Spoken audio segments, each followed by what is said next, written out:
This is a Team Losi XX-4 that was built for me by my friend Mark. So the story behind this is, I went to the Vintage Off-Road Nationals this past weekend, and I brought a bunch of stuff with me, mostly Kyosho stuff. And Mark and I had been going back and forth for some time about, over years, about the XX-4 and how good it is, and how, I prefer the Yokomo and Kyosho cars because of, they have certain features that I like. And I guess he wanted me to try one. And so he just built me one. And he built it to his setup. So his exact setup that he uses when he races his, he put it on this car. And he also used, whatever other little fine details, little tricks that he puts into his car, he put into this. With one exception that he said he would actually, let me get the body off here. Hold on a second. Yeah, so I just go around like that. The only exception to that would be something with the slipper clutch. There's some modification that he did to his runner that uses, I think, a modern slipper clutch of some sort. This has the original Losi slipper clutch, so he had mentioned he would update that for me later. But nonetheless, he did a full installation, right? All the electronics, motor, speed control, servo, battery, everything. He installed it for me. So I'll do a little bit of a walkthrough here because I'm not a XX-4 expert, but I am willing to learn. And it is geometrically very similar to the Losi XX-4, which I did run in the past. So I would expect it to drive about the same. One thing you'll notice here is that there are no high-strength aluminum parts or high-strength carbon fiber towers or like reinforcements to any of the parts here. And the reason for that is partly his philosophy, which is to just don't crash. But there are other things as well. So for instance, these servo horns here, these have some flex to them. And so rather than install an aluminum part, you would want to use these original plastic parts because they have a little bit of give, and that's effectively your servo saver, for example, right? And then in the holes here on the front bulkhead and the rear bulkhead, there's a trick that he uses to keep these from breaking, which is to basically put grub screws into each hole. And that adds to the strength of the part of the bulkhead that you're not using, because you're only mounting your ball-stit into one of those holes. So I see maybe one or two grub screws in there. I'm going to have to get more and just fill up the rest of the holes. So that's easy to do. Also, you'll notice the plastic universal joints on the rear, and then on the front I think they're metal universal joints. If we take a look at the front, right there, these are metal joints. These are all universal joints. No CVDs, those aren't entirely necessary.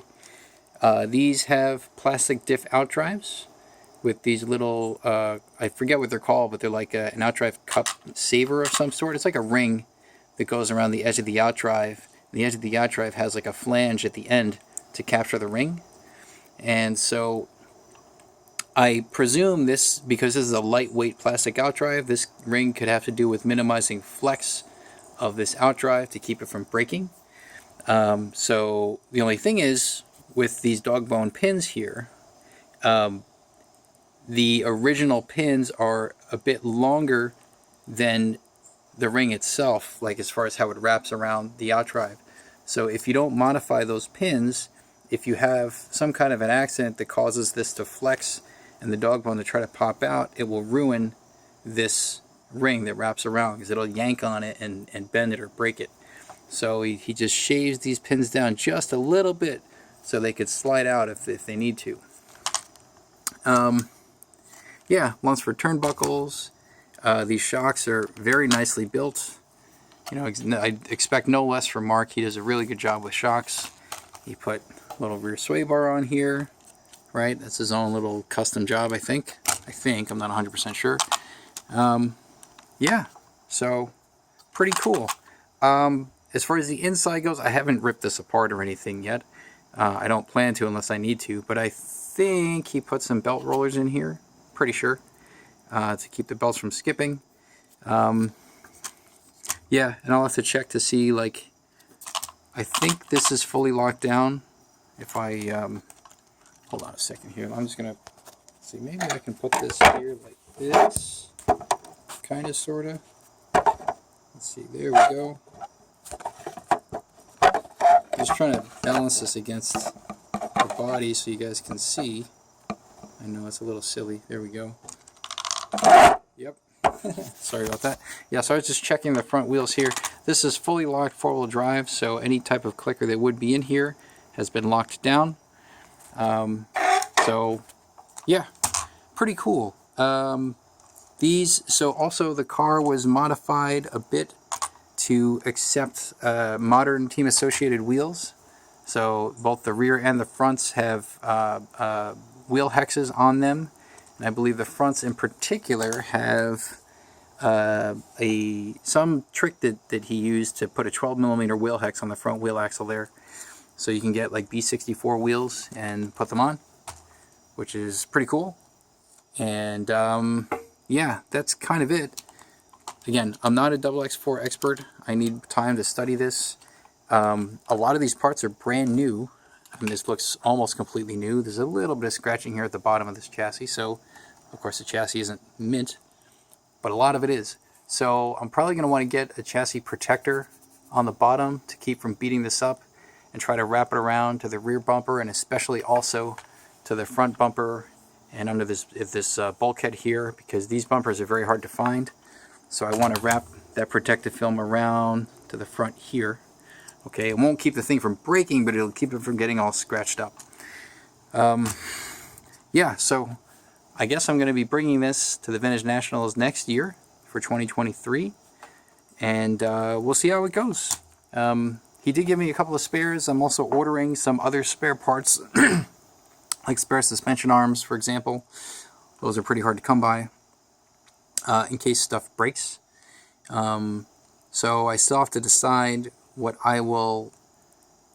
my final decision will be for what to run for the four-wheel drive class next year. It could be this or some combination of this and the Laser ZXS Evolution, if I can get that one sorted out to my liking. So yeah, we'll see. But this is I'm really excited to run this. I'm not going to bash this around, or even like run it in the basement or anything like that. I want to save this for when I'm actually going to race it.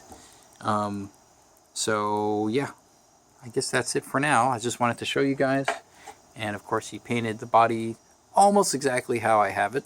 So I just got to get some XX4 reproduction decals from MCI, throw them on there, maybe some other stickers. Yeah, should be pretty cool. So here you go. Thanks for watching.